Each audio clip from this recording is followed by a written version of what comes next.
fast, sitting here praying that this night's gonna last. You got it all on tap, I'm loving your vibe, always have your back. We like all the same tracks, listen all night in the sheets all black.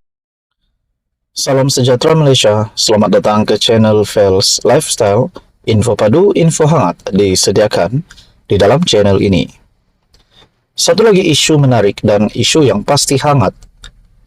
Satu artikel daripada Malaysia Kini, kes Jana Wibawa Adam Radlan, pendakwaan kemuka 47 saksi. Berita sepenuhnya, seramai 47 saksi pendakwaan akan dipanggil memberi keterangan pada perbicaraan kes rasuah dan pengubahan wang haram dihadapi Timbalan Ketua Bahagian Bersatu Segambut Adam Radlan Adam Muhammad berhubung projek Jana Wibawa yang dijadwalkan bermula 27 Mei di Mahkamah Session di Kuala Lumpur. Timbalan Pendakwa Raya Farah Yasmin Saleh memberitahu mahkamah kesemua saksi berkenaan akan memberi keterangan menerusi pernyataan saksi. Saya ada bertanya kepada pihak pembelaan sama ada pernyataan saksi itu boleh diserahkan 14 hari sebelum saksi dipanggil memberi keterangan, katanya semasa sebutan kes di hadapan Hakim Suzana Husin hari ini. Peguam Alaistar Brandah Norman yang mewakili Adam Radlan berkata, beliau akan mendapatkan arahan daripada peguam utama kes itu berhubung penyerahan pernyataan saksi tersebut. Terdahulu, Farah Yasmin memohon supaya 5 pertuduhan rasuah dan 7 pertuduhan pengubahan wang haram dihadapi Adam Radlan dibicarakan bersama kerana ia melibatkan transaksi sama dan tiada bantahan daripada pihak pembelaan. Mahkamah yang membenarkan permohonan itu kemudiannya menetapkan sebutan kes pada 27 Mac ini untuk pihak-pihak terlibat memaklumkan status dokumen berkaitan perbicaraan dan penyerahan pernyataan saksi. Pada 21 Februari tahun lepas, Adam Radlan didakwa dengan satu pertuduhan meminta suapan wang tunai sejumlah 3.5 hingga 7% nilai projek yang akan diperoleh daripada Mat Jusoh Mahmad yang merupakan pengarah urusan syarikat MIE Infrastructure and Energy Sdn Bhd. Dia turut didakwa satu lagi pertuduhan menerima suapan RM500,000 Malaysia daripada individu sama sebagai upah kerana membantu syarikat itu mendapatkan surat sama bagi projek membina jalan Sungai Adam ke Kampung Banat Perlis daripada kerajaan secara rundingan terus yang jumlah keseluruhannya RM47.8 juta. Pada 22 Februari 2023, Adam Radlan didakwa atas 2 pertuduhan menerima suapan berjumlah RM4.1 juta Malaysia daripada Lian Tian Chuan dan Mat Jusoh. Pada 28 Februari tahun lepas, dia sekali lagi didakwa, iaitu secara rasuah meminta wang berjumlah RM2 juta daripada Lian sebagai upah untuknya kerana membantu syarikat Nepturis mendapatkan projek berkaitan Jana Wibawa. Kesemua pertuduhan mengikut Seksyen 16 (E) Akta SPRM 2009 dan boleh dihukum di bawah Seksyen 24 (1) Akta sama yang membawa hukuman penjara maksimum 20 tahun, denda tidak kurang 5 kali ganda nilai suapan atau RM10,000 atau mana-mana lebih tinggi jika sabit kesalahan. Adam Radlan turut berdepan 7 pertuduhan pengubahan wang haram berjumlah lebih RM3 juta mengikut Seksyen 4 (1) B Akta Pencegahan Pengubahan Wang Haram, Pencegahan Pembiayaan Keganasan dan hasil daripada aktiviti haram 2001. SPRM dengan satu lagi kejutan besar. Kali ini pula berkaitan dengan satu lagi nama ataupun satu lagi pihak yang melibatkan nama Spanco.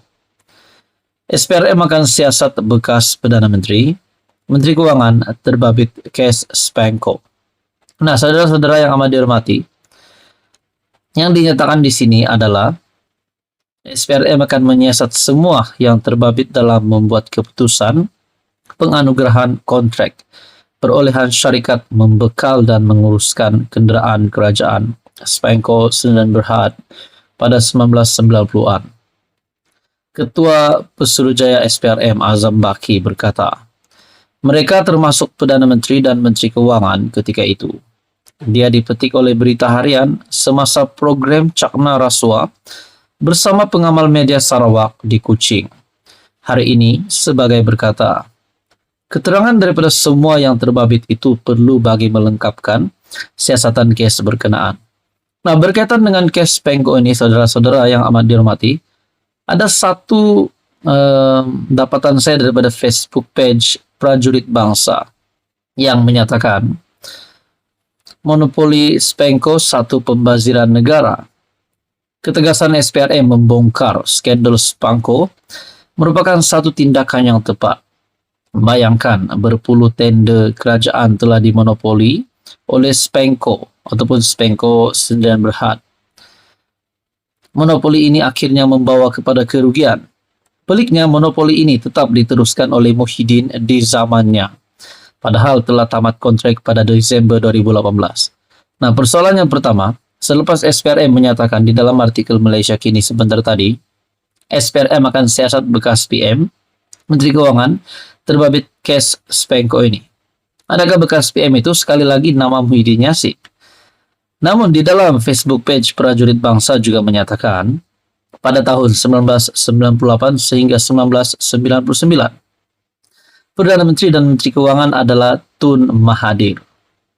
Dan separuh penggal 1999, Menteri Keuangan diserahkan semula kepada Tun Daim Zainuddin.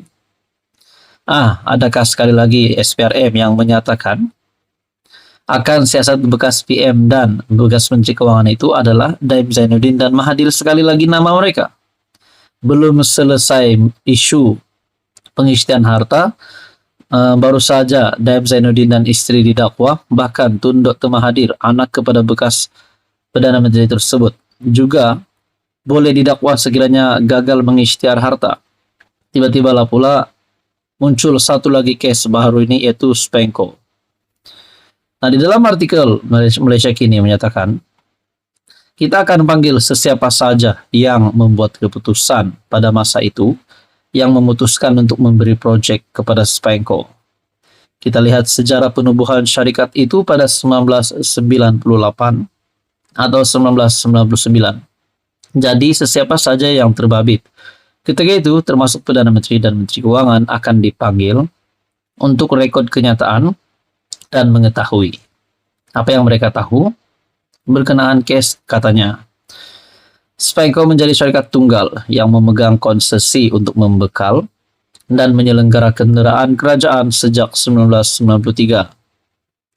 Perdana Menteri Anwar Ibrahim menyifatkan kontrak perolehan Spanco sebagai hanya merugikan negara dan berjanji tindakan penguatkuasaan tegas termasuk SPRM dan LHDN dalam memerangi rasuah dan penyelewengan.